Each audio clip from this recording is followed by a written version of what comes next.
우리 하나님 말씀 보도록 하겠습니다. 하나님 말씀은 요한복음 9장 31절에서 42절까지 말씀입니다. 우리 한 절씩 우리 교독하도록 하겠습니다. 제가 먼저 한 절 읽겠습니다.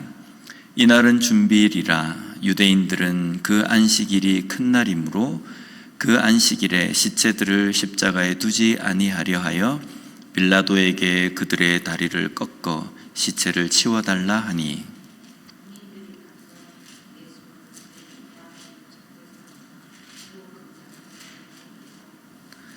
예수께 이르러서는 이미 죽으신 것을 보고 다리를 꺾지 아니하고 그중 한 군인이 창으로 옆구리를 찌르니 곧 피와 물이 나오더라. 이를 본 자가 증언하였으니 그 증언이 참이라. 그가 자기의 말하는 것이 참인 줄 알고 너희로 믿게 하려 함이니라. 이 일이 일어난 것은 그 뼈가 하나도 꺾이지 아니하리라 한 성경을 응하게 하려 함이라. 또 다른 성경에 그들이 그 찌른 자를 보리라 하였느니라. 아리마대 사람 요셉은 예수의 제자이나 유대인이 두려워 그것을 숨기더니 이 일 후에 빌라도에게 예수의 시체를 가져가기를 구하매 빌라도가 허락하는지라. 이에 가서 예수의 시체를 가져가니라. 일찍이 예수께 밤에 찾아왔던 니고데모도 모략과 침향 섞은 것을 100리트라쯤 가지고 온지라. 이에 예수의 시체를 가져다가 유대인의 장례 법대로 그 향품과 함께 세마포로 쌌더라. 예수께서 십자가에 못 박히신 곳에 동산이 있고 동산 안에 아직 사람을 장사한 일이 없는 새 무덤이 있는지라. 이날은 유대인의 준비일이요 또 무덤이 가까운 고로 예수를 거기 두니라. 아멘. 우리 이번 주간은 고난주간으로 우리가 지켰습니다. 한 주간 어떤 삶을 또 보내셨는지 모르겠습니다. 이 한 주간 예수님께서 마지막 행적을 통해서 우리에게 주신 그 메시지를 우리가 묵상하면서 그 묵상 가운데 있는 하나님의 뜻을 잘 깨닫는 그런 한 주가 되었을 줄 믿습니다. 예수님께서는 십자가에 못 박히셔서 극심한 고통 가운데 죽으셨습니다. 우리는 이쯤에서 한 가지 의문을 좀 가져야 합니다. 그것은요, 예수님께서 이렇게 비참한 죽음을 죽으셔야 할 문제였는가라는 겁니다. 우리의 죄를 위해서 죽으셨다라는 이것 이전에 예수님께서 이 당시에 유대인들과 또 유대의 지도자들의 그 사람들이 예수님을 십자가에 못 박으려고 했던 이 일을 당할 만큼의 어떤 잘못된 그런 일을 하셨는가라는 겁니다. 유대인의 지도자들의 눈밖에 예수님께서 나셨습니다. 그래서 미움을 샀다고 쳐도 그것으로 사형 그리고 아주 비참한 죽음을 죽어야 할 일인가 하는 겁니다. 종교 지도자들은요, 하나님을 믿는다는 사람들입니다. 그런데 그들의 하나님은 과연 어떤 하나님이었을까요? 눈밖에 나면 앞도 뒤도 재지 말고 다 죽여버려야 한다는 겁니다. 이들의 모습 속에는 과연 사랑이라는 것을 찾아볼 수가 없습니다. 그렇다면 이들이 왜 예수님을 이런 비참한 죽음에 처하도록 그렇게 한 것일까? 이것은요, 사탄의 사주 때문입니다. 사탄의 유혹 때문입니다. 여기서 우리는 중요한 한 가지를 발견할 수 있습니다. 바로 창세기에 하나님께서 하신 말씀입니다. 창세기 3장 15절 말씀을 보면 내가 너로 여자와 원수가 되게 하고 내 후손도 여자의 후손과 원수가 되게 하리니 여자의 후손은 내 머리를 상하게 할 것이요 너는 그의 발꿈치를 상하게 할 것이니라 하시고, 이것은 뱀에게 하신 말씀입니다. 그러나 궁극적으로 이것은 사탄에게 하신 말씀입니다. 너는 그의 발꿈치를 상하게 할 것이니라. 이 말씀은요, 사탄이 앞으로 어떤 일을 할 것인지를 하나님께서 말씀하신 것입니다. 아담과 하와가 타락한 후에 온 땅이 그들로 인해서 저주를 받게 됩니다. 이 일로 사탄은 이제 졌구나, 이게 아닙니다.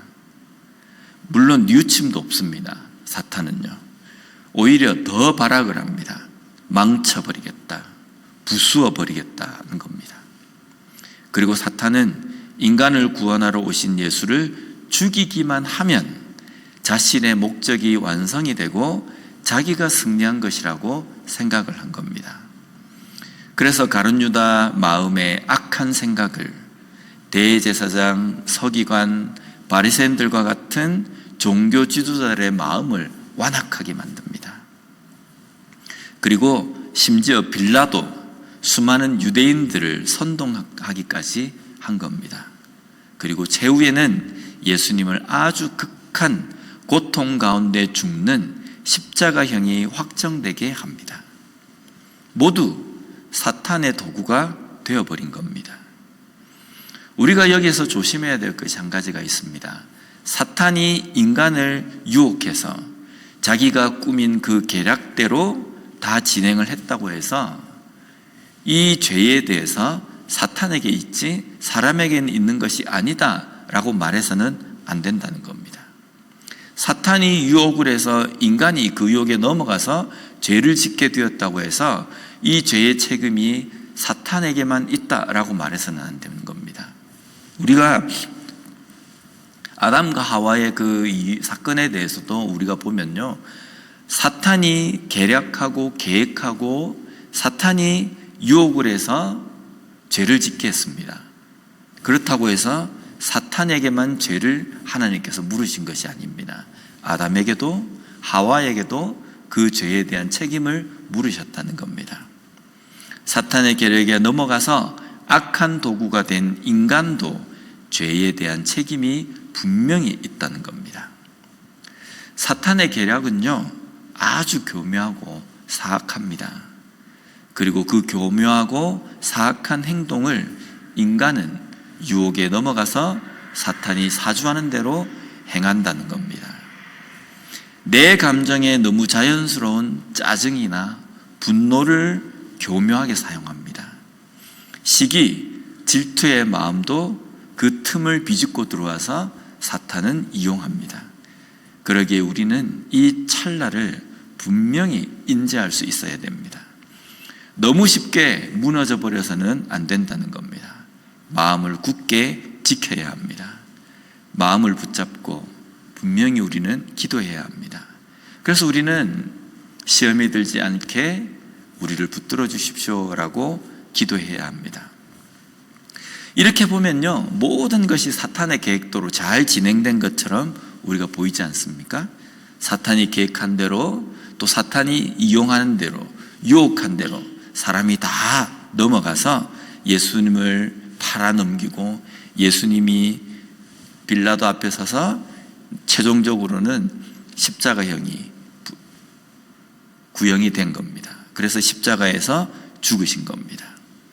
모든 것이 다 사탄의 계략대로 진행이 된 겁니다. 그런데 이것은 이 모든 것이 이렇게 진행되었다고 할지라도 이 모든 것이 하나님의 주권 아래 있었다는 겁니다. 종교적 지도자들과 유대인들에게 배척을 당하시는 것, 고난을 당하시는 것, 어떤 죽음을 당하시는 것이 모두 구약 성경에 예언이 되어 있습니다. 예언이 되어 있었다라는 것은요, 하나님의 계획, 하나님의 섭리 아래에 있다는 의미입니다.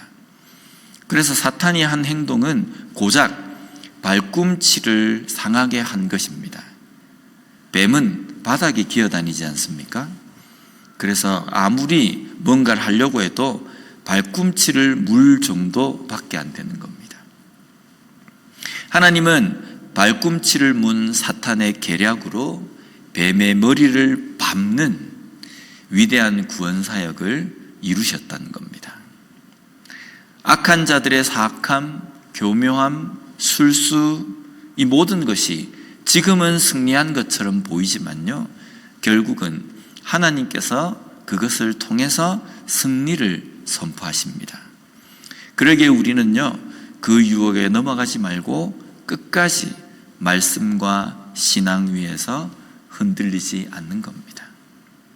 우리의 삶에서 보면 일어나는 그 일들 속에 뭔가 악한 것이 승리한 것 같고, 신앙적으로 믿음으로 끝까지 내가 견디고 살려고 하는 내가 뭔가 실패하고 패배한 것 같은 그런 생각이 들 때가 있습니다.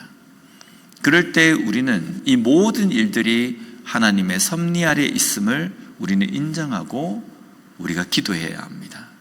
그리고 끝에는 하나님께서 그 모든 일들 가운데에 하나님을 믿는 백성인 그리스도인인 우리를 승리하게 하실 것이라는 그 믿음을 우리가 놓지 말아야 한다는 겁니다. 예수님의 처절한 죽음을 묘사하신 오늘 본문을 보면요, 우리는 그냥 야 슬프다라는 것만 생각할 것이 아닙니다. 그 죽음을 내가 당해야 한다라는 겁니다. 그래서 아주 처절하게 내가 죽어야 한다. 그러기에 우리는 내가 죄인이다라는 말의 심각성을 좀 제대로 깨달아야 합니다. 예수님께서 어떻게 죽으셨는가? 어떤 고통을 받으셨는가? 주변의 사람들로부터 어떤 조롱과 어떤 멸시를 받으셨는가? 우리는 고난주간 새벽 그 묵상을 통해서 이 모든 것을 우리가 하나하나 살펴봤습니다. 그냥 단순하게 그냥 생명이 끊기는 그 죽음이 아니라 모진 고통을 받으셨습니다. 아주 처절하게 조롱과 멸시를 받으셨다는 겁니다. 그런데 어떻게 사람들이 이럴 수 있는가? 왜 예수님께서 이렇게 죽으셨구나, 아 너무 슬프다, 이것이 아니라 그 자리에 내가 있어야 된다는 겁니다. 내가 그 정도로 조롱과 멸시와 죽음을 당해도 되는 충분한 그런 죄인이었다는 겁니다. 그래서 내가 죄인이다라는 이 말의 심각성을 제대로 아는 우리가 되어야 합니다. 그리고 우리의 마음을 찢어야 합니다. 이토록 악한 죄성을 가진 나라는 존재. 근데 그럼에도 불구하고 나를 포기하지 않으시고 끝까지 사랑하시는 하나님의 사랑을 뼈저리게 느껴야 한다는 겁니다.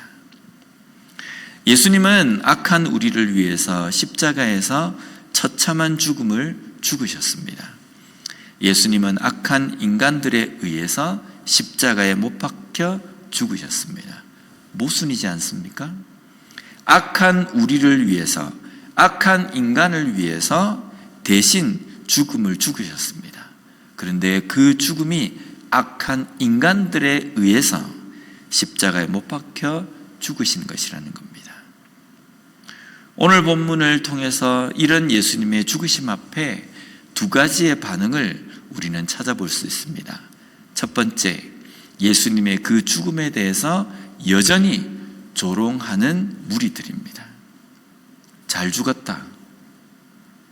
자기가 구원자라고 하더니, 자기가 하나님의 아들이라고 하더니 자기도 구원을 못하면서 무슨 인간을 구원하려고 왔는가?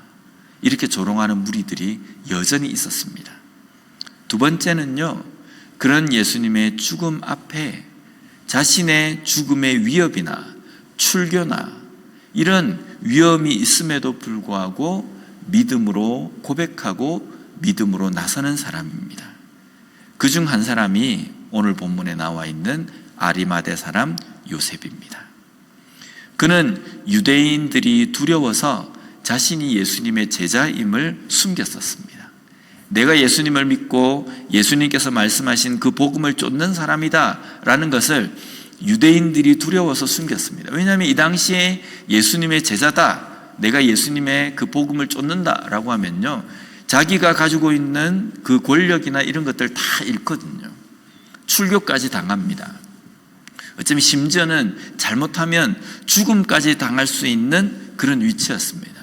그래서 그것을 숨겼다가 예수님이 죽으신 이후에 당당하게 예수님의 시체를 요구해 받아서 자신의 무덤에 장사를 지냅니다. 오늘날 우리의 믿음은 어떻습니까? 나의 믿음, 내가 믿는 예수 그리스도를 담대하게, 당당하게 전하는 삶입니까? 아니면 누가 알아볼까봐, 누가 알까봐 조심스럽게 우리가 삶을 살아가고 있습니까? 뭔가 조심스럽게 살아간다는 것이 내가 다른 사람들에게 해를 끼치지 않고 뭔가 다른 사람들에게 피해를 입히지 않고 살아가기 위해서 조심스럽게 사는 것이 아니라 다른 사람이 내가 그리스도인인 걸 알까봐 조심스러워하는, 그래서 이런 농담까지도 합니다. 마치 FBI 요원처럼 이 시대의 그리스도인들이 신앙생활을 한다는 겁니다. 내 정체가 들킬까봐 아주 숨어서 그리스도인으로 살아간다는 겁니다. 이 시대를 살아가는 그리스도인인 우리는 깊이 좀 심각하게 생각해야 합니다.